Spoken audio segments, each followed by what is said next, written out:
ఏం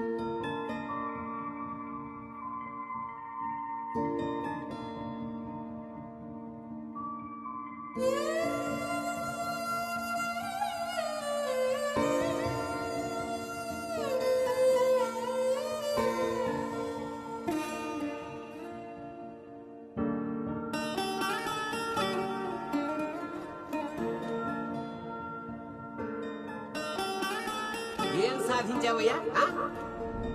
దారి దోపిడీ సొమ్ముతో కుటుంబాన్ని పోషించావు. తప్పు అని తెలిసి పశ్చాత్తాపడ్డావు. ఇంకెప్పుడు చేయకూడదు అనుకున్నావు. మరి చేసిన తప్పుకు ప్రాయశ్చిత్తం అని ప్రశ్నించాడు అత్రి మహర్షి. మాట పెగల్లేదు పోయేవాడికి. వెంటనే ప్రాయశ్చిత్తంగా కఠోరమైన తపస్సు మీద మనసు లగ్నం చేశాడు. ఆ క్రమంలో వాల్మీకి మహర్షి అయ్యాడు.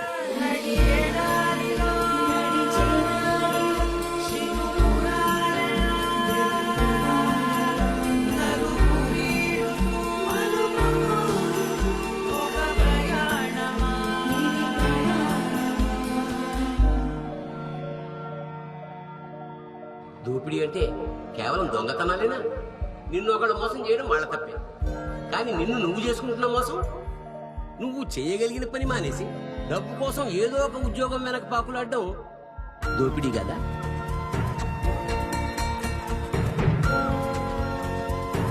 Okay sir. అమ్మా, ఈరోజు డాక్టర్ గారు రావట్లేదు, వెళ్ళిపోండి. డబ్బు మీద వ్యామోహంతో నీ బాధ్యతల్ని విస్మరించడం దోపిడీ కదా? అక్రమ సంబంధాలు, నమ్మక ద్రోహాలు, వీటికన్నా నీచమైన దోపిడీలున్నాయి.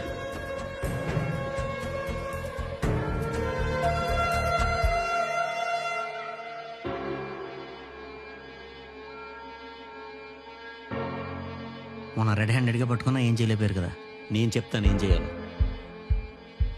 మళ్ళీ క్యాంప్ అని చెప్పి బయలుదేరండి, కానీ ఇక్కడే ఉండండి. మీరు యాక్సెప్ట్ చేయవలసిన విషయం ఏంటంటే మీ వైఫ్ మళ్ళీ వాడికి కాల్ చేస్తుంది.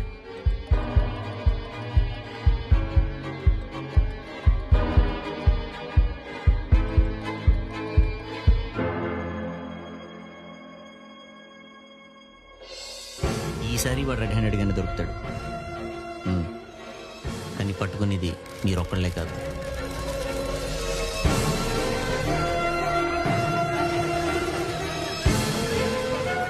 సంసారాన్ని సవ్యంగా చూసుకోకుండా ఊళ్ళ చుట్టూ గోపురాల చుట్టూ తిరగడం, ఉద్యోగం పేరుతో ఊళ్ళు తిరగడం ఎవరినూ ధరించినట్టు. ఇది ఓ విధమైన దోపిడీయే, మొహమాటం ఏం లేదు. ఇవన్నీ చట్ట ప్రకారం దోపిడీలు కాకపోవచ్చు. అందుకే తప్పు అని గమనించడమే కష్టం. ఇక శిక్ష సంగతి దేవుడెరుగు. శిక్షించాల్సిన పోలీసులే శిక్షార్హులైతే నిజం. గత కొన్ని రోజులుగా కనబడకుండా తిరుగుతున్న రాజు దొంగ దొరికాడు. అదే జ్యూరిడిక్షన్ లో ఎస్ఐగా పనిచేస్తున్న బిఎం రెడ్డి ఒక ఇంట్లో సినీ ఫక్కీలు దొంగతనం చేస్తూ రెడ్ హ్యాండెడ్ గా పట్టుబడ్డాడు. ఒక పోలీస్ అధికారి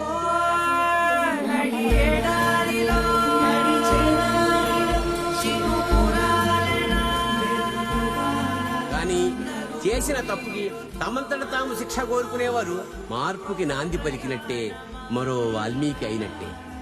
మనందరిలో కూడా అలాంటి మార్పు రావాలని శ్రీ శ్రీరామనవమి నాడు ఆ పరమేశ్వరుని కోరుకుంటూ అరణ్యకాండలోకి అడుగు పెడదాం.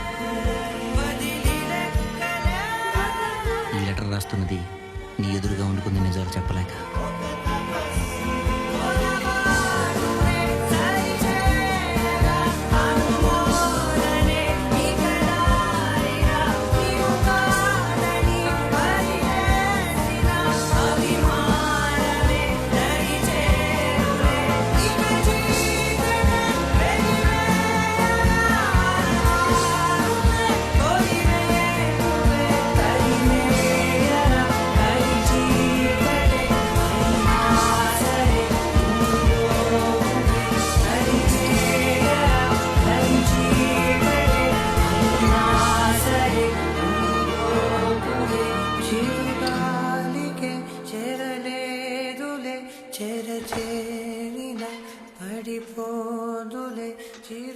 నేను ఇప్పుడు వెళ్తున్నది దొంగతనాలు అని నీకు తెలిసిన తప్పుకి నాకు తెలిసిన శిక్ష వేసుకోవడానికి.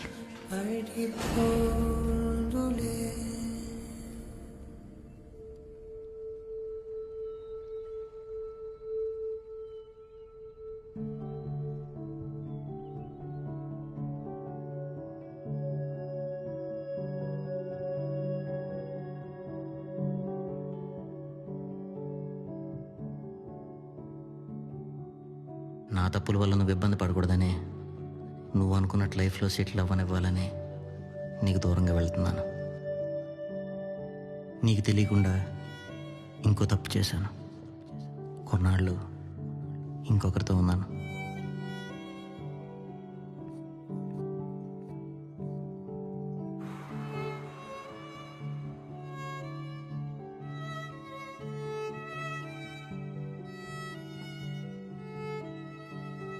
తనకి ఎప్పటి నుంచో దూరంగానే ఉంటున్నాను, కానీ అది సరిపోదని అర్థమైంది. నిజాన్ని చెప్పడం వల్ల మనకు వచ్చే స్వేచ్ఛ ఏంటో అర్థమైంది.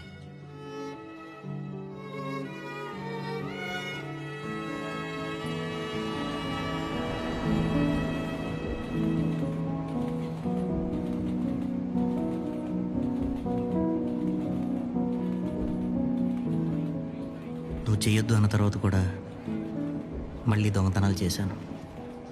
ఈసారి మాట తప్పకుండా గుర్తుండేలా ఈ లెటర్ జిరాక్స్ కాపీ ఒకటి ఉంచుకుంటున్నాను.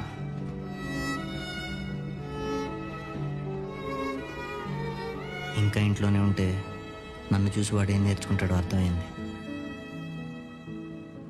వాడి ముందు తప్పులు మాత్రమే చేసిన నాన్నలా మిగలకూడదని వెళ్తున్నాను.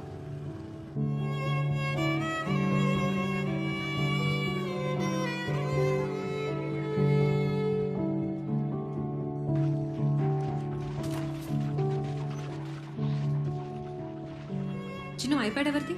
నేనేది అడిగే తెచ్చావా?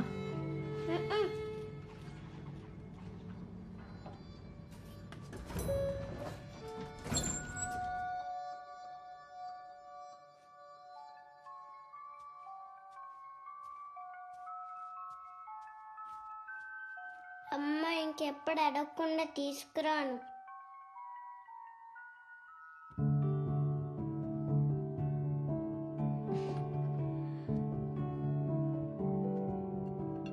తిను. ఈరోజు మన పెళ్లి రోజు.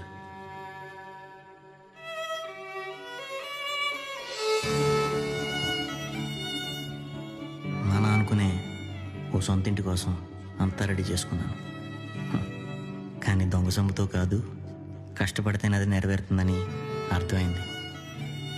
ఎప్పటికైనా నువ్వు వేసే శిక్ష కోసం నువ్వెక్కడున్నా తిరిగి వస్తాను. వెనక్కి తీసుకుంటామనే నమ్మకంతో హ్యాపీ మ్యారేజ్ డే.